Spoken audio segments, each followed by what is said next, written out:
आपलं जे उपोषण आहे हे कशा संदर्भात चालू आहे? जे उपोषण चालू आहे ते रोहू मत्स्य सहकारी संस्था पाचोऱ्याच्या मनमानी कारभार विरोधात आणि त्यांचा मनमानी कारभार आणि त्यांचा अपार आणि भ्रष्टाचार लपवणाऱ्या सहाय्यक निबंधक दुग्ध श्री प्रशांत गावंडे यांच्या विरोधात चालू आहे. हे कोणत्या तारखेला चालू केलं सर उपोषण? हे उपोषण आमचं 9 तारखेला सुरू झालं आहे. आज उपोषणाचा चौथा दिवस आहे आणि त्या उपोषणाच्या 4थ्या दिवसापर्यंत म्हणजे श्री प्रशांत गावंडे साहेब यांनी इथं उपोषणस्थळी भेट दिली आणि उपोषणस्थळी भेट घेत असताना त्यांनी मोगम स्वरूपाचं पत्र लिहून आणलेलं आणि त्या पत्रामध्ये त्यांनी नमूद केलं की आमच्याकडे फक्त 4 लेखापरीक्षण रिपोर्ट आणि काही आमच्याकडे उपविधी आहे आणि तुम्ही संस्थेचे सभासद नसल्यामुळं आम्हाला बाकीच्या गोष्टी करता येणार नाही आणि 2010 ते 2020पर्यंतचे आमच्याकडं लेखापरीक्षण नाही. त्यावेळेस आम्ही त्यांना सांगितलं की तुम्ही आम्हाला त्यांच्याकडून घेऊन द्या. तर त्यांचं असं म्हणणं पडलं की आम्ही त्यांच्याकडून नाही देणार घेऊन, तो आमचा विषय नाही. त्याच्यामुळे ते ह्या पद्धतीनं ते त्यांच्या कार्यालयात म्हणजे महाराष्ट्र सहकारी अधिनियम 1960च्या 78(1) नुसार किंवा 83-88 नुसार त्या कारवाई करू शकतात, ते वसुली करू शकतात. जर त्या चौकशीमध्ये जर त्यांना काही तथ्य आढळलं तर ती संस्था ब्लॅकलिस्ट करू शकतात. आदिवासी समाजाचा मूळ लोकांचा हक्क हा डावलला जाणार नाही आणि त्यांना न्याय मिळेल या पद्धतीने ते कारवाई करू शकतात. परंतु श्री गावंडे साहेबांना त्या पद्धतीने कारवाई करायची नाही. त्यामुळं अशी परिस्थिती झाली की हा 4था दिवस उजाडला तरी संबंधित प्रशासनाला त्याचं काही सोयरसुद्धा पडलेलं नाही. जोपर्यंत आम्हाला न्याय मिळत नाही तोपर्यंत आम्ही हे उपोषण सोडणार नाही. आपल्याला कोणी अधिकारी आले नाही भेटायला? मग प्रशांत गावंडे साहेब येऊन गेले होते. दुसरे कोणी?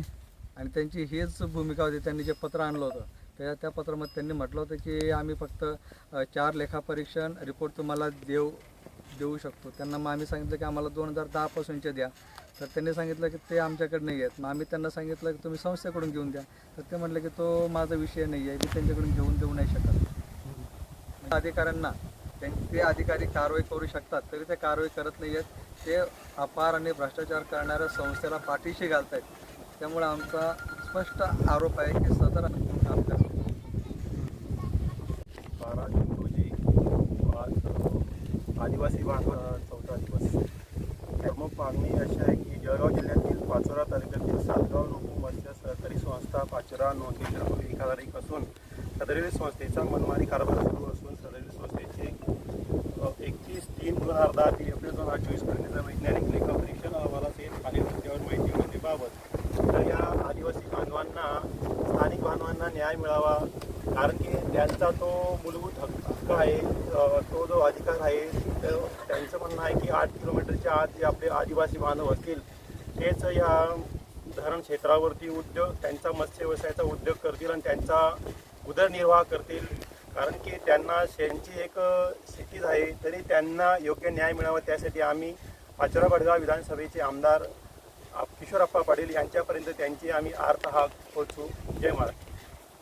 ही जी बाजू मांडलेली आहे या बाजूला माझं पूर्ण अनुमोदन आहे आणि तसेच माझे वडील 14/9/97 वारले आणि त्याच्या अगोदर प्रकाश अप्पा पाटील वानेगाव येथील यांनी ही शाखा ओपन केलेली होती. त्या शाखेत माझे वडील होते आणि तिथून त्यांनी आम्हाला आणि आमच्या परिवाराला कोणत्याच सदस्याला सभासद केलेलं नाही याची सुद्धा आम्हाला त्यांची जाणीव आहे. आणि आमच्या वडिलांना त्यांनी फसवेगिरी केलेली आहे. त्यावेळेला माझ्या वडिलांना या मच्छीमार सोसायटीमधून घरकुल मिळालं होतं आणि ते घरकुलसुद्धा आम्हाला मिळालेलं नाही. ते घरकुल यांनी वाडीशिवाळा आणि लासपूर या गावाला दिलेलं आहे असं मी गृहीत धरून तुम्हाला